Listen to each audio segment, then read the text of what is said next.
오늘은 그 진감선사의 조상이 그 채시성을 유지할 수 있었느냐, 거기에 대해서 한번 살펴보겠습니다. 말하자면은 그 수인이 중국 산동성에서 채시로 태어나 가지고 고구려를 거쳐서 그 손자가 금마저에 내려와서 거기서 몇 대를 다시 내려와서 진감선사가 태어났는데, 그 수백 년 동안 성씨를 과연 유지할 수 있었겠느냐.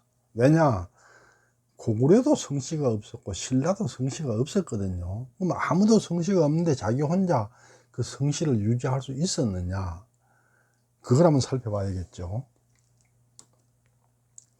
전주 최씨의 선조는 살수대첩에서 나고 해서 고구려 사람이 됐어요. 그럼 고구려가 망한 뒤에 금마제에 와서 정착을 했어요. 근데 거기에 대해서 진감선사 대공탑비에 기록이 되어 있어요. 그리고 역사적 사실하고도 어긋나질 않아요. 가능성은 크고 부정할 근거는 없는 그런 역사적인 사실인데, 그래서 아직도 남은 문제가 있어요. 고구려는 성씨가 없었어요.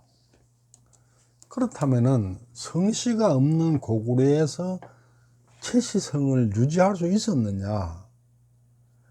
이걸 유지할 수 없었다면은 그 얘기가 다 어긋나 버리는 거죠. 거짓말이 되는 거죠. 신라에도 한성화된 성씨가 없었어요. 이제 막 시작되는 단계였어요. 그런 데서 과연 채시성을 인정받을 수 있었겠느냐? 이게 아니라면은 얘기가 완전히 지금까지 한 얘기가 다 엉터리가 되는 거예요. 근데 고구려의 성씨 환경을 한번 보면은, 고구려는 한성화된 성씨 자체가 없었어요. 성씨라는 개념 자체가 없었을 수도 있어요. 성씨가 뭔지 자체를 모를 수도 있어요. 그러니까 내가 채시다고 아무리 해봤자 그럼 그거 뭐 어쩌라고, 요거밖에 안 될 수는 있는 거예요. 의미가 없었을 수도 있어요. 그리고 설령 성씨가 있었다 해도 포로가 내가 채시요 그러면은 그걸 누가 인정해 주겠어요? 인정받지도 못했을 거예요. 결국은 성씨를 유지했다면 개인적인 기억, 우리 아버지가 말하기를 내가 중국 채시라더라, 그걸 개인이 기억하는 것에 한정된다, 이렇게 볼 수 있죠. 그러니까 잊지 않고 신라로 내려왔다, 이렇게 말해야 돼요. 다시 말하면은 중국 채씨가 살수대첩에 포로가 됐는데 그 양반이 계속 내가 채시요 하고 주장을 한 게 아니고, 우리 아버지가 나한테 말하기를 나는 중국 채시라더라, 이렇게 그냥 기억을 하고 신라로 내려왔다, 이렇게 말하는 게 맞죠. 자치통감 정관 15년 641년에 보면은 간혹 중국인들을 만나는 경우가 있었는데, 그들은 스스로 말하기를 자기 집이 중국 어느 고을에 있다고 말하면서 수나라 말기에 군대에 끌려왔다가 돌아가지 못하고 고려에 남았다고 했다. 지금은 고려 여인을 아내로 맞아서 고려에서 살아가고 있다는 사람이 절반이나 되었다.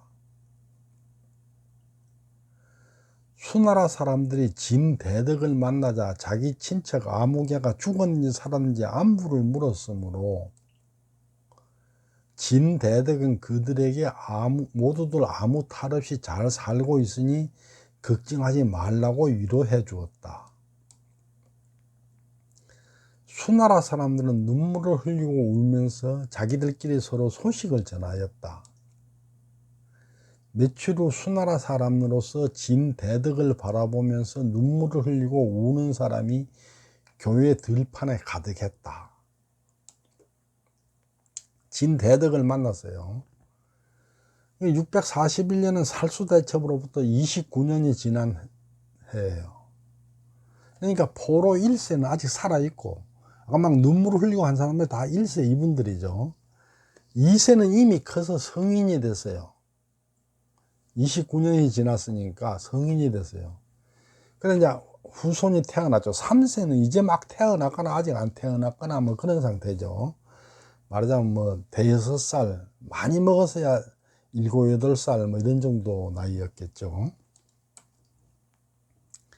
그러니까 1세가 볼 때는 진대덕을 만나서 고향과 뿌리를 회상할 수 있는 기회예요. 막 고향 사람 만난 거예요. 2세는 우리 아버지가 중국 사람이라 그랬는데 진짜라는 걸 말하자면 이제 확실하게 각인하는 기회가 된 거죠. 아, 우리 아버지가 진짜 중국 최씨구나. 이걸 각인할 수 있는 기회가 됐다. 이렇게 볼 수 있죠. 3세는 아직 그런 정체성을 깨우치기는 어린 나이죠. 그러니까 만약 이제 3세가 성인이 됐을 때 옛날에 내 어릴 때 기억에 막 어른들이 막 중국 사람 하나 온 사람을 잡고 뭐 이리 했더라. 그런 기억이 남을 정도밖에 안 되는 이제 그런 나이다. 이렇게 볼 수 있죠. 그런데 이 진대덕의 영향을 무시할 수는 없다. 이렇게 생각이 들어요. 이때 이 양반이 와서 한번 각인을 시켰기 때문에 적어도 2세는 확실하게 그 머릿속에 내가 중국 최씨라는 걸 기억할 수 있었을 것이고 그 얘기를 자기 아들한테 전해줄 수 있었을 것이다. 이렇게 볼 수 있죠. 근데 신라도 그 성씨가 없었어요. 신라의 성씨가 어떻게 됐느냐를 한번 살펴보면은 중국 북제에서 7권 하청 4년 565년에 보면은 2월 갑인일에 조서를 내려서 신라 국왕 김진흥을, 여기서 김진흥이 한국 사람으로서 최초로 적힌 성씨예요. 이게 지절로 삼아 동의교의 낙랑궁공 신라왕으로 책봉했다. 통일신라 성씨를 보면은 565년에 신라국왕 김진흥, 이게 최초예요. 여기서 김진흥 하는 이게 사실 좀 이상하죠. 지금 이거는 이세종 뭐 이렇게 하는 거 같은 얘기죠. 그랬다가 이제 600년대 7세기 후반이 되면은 김춘추, 김유신 이런 사람들이 등장해요. 이 사람들 다 김씨성을 써요. 왕족이죠. 그랬다가 이제 8세기가 되면은 700년대가 되면은 김씨를 귀족들 성씨로 보편화가 돼요. 그러니까 600년대에는 김춘추, 김유신 같은 왕족만 김씨를 쓰다가 700년대가 되면은 김씨를 귀족들도 쓰는 이런 상태가 되는 거죠.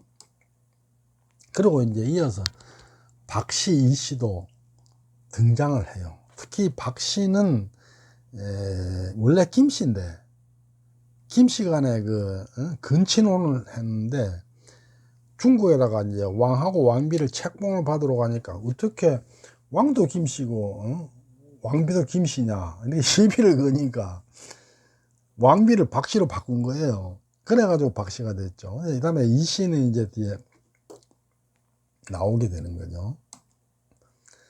삼국의 성덕왕 13년 714년에 보면은 급찬 박유를 당나라에 파견하여 신년을 축하했다. 그러니까 그 이전에는 그 왕비만 박씨였는데 이제 왕비족 중에 그 이제 말하자면 귀족 박유를 당나라의 사신으로 파견을 했는 거죠. 이때부터 이제 박씨가 쓰이기 시작하는 거예요.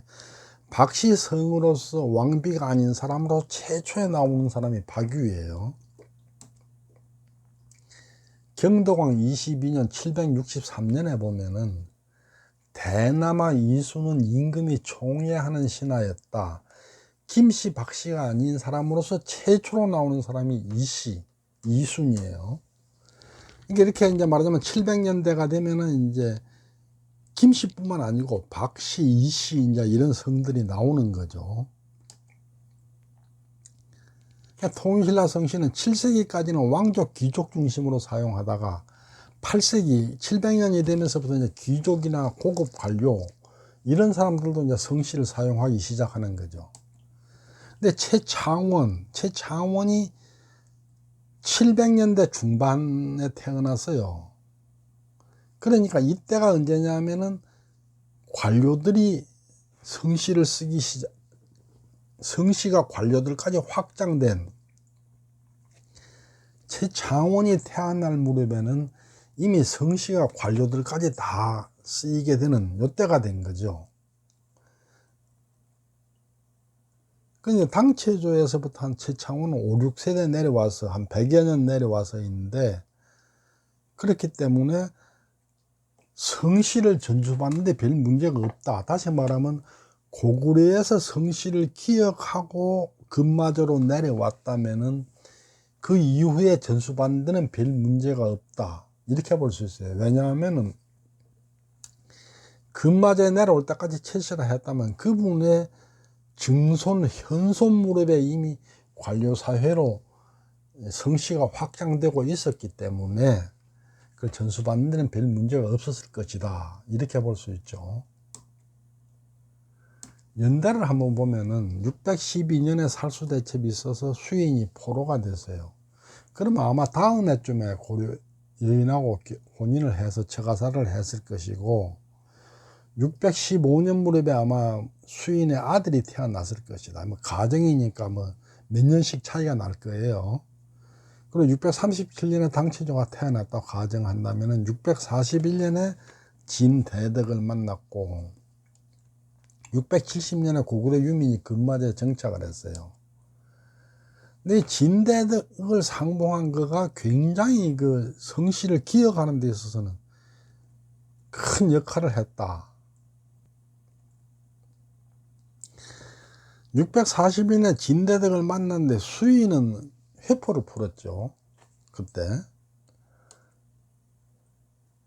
그런데 이분은 이제 나이가 뭐 83살에 내려올 수는 없는 일이니까 고구려에서 사망했다.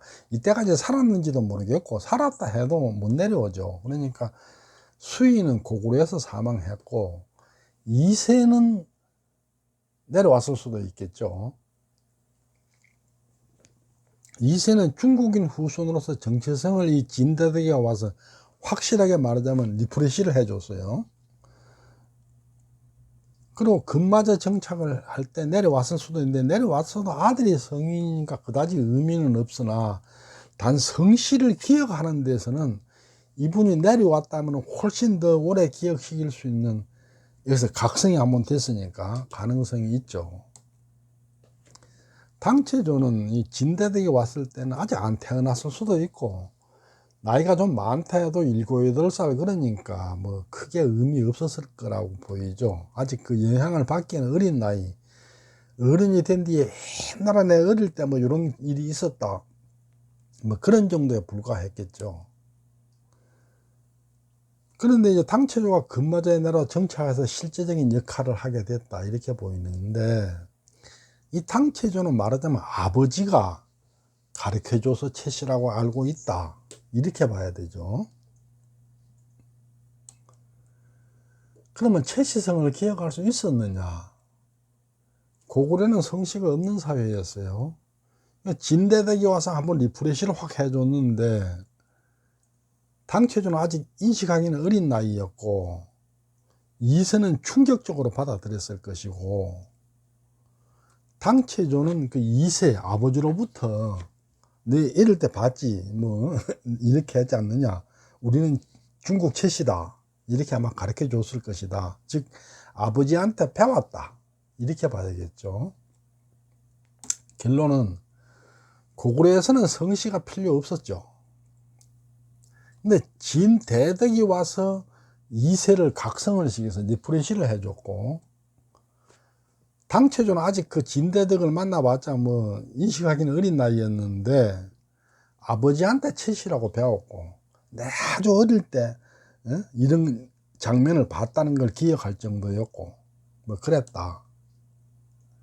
근데 이제 이때 2세도 함께 내려왔을 가능성도 있어요. 그랬다면 좀 더 기억을 뚜렷하게 하고 왔다 하고 말할 수도 있겠죠.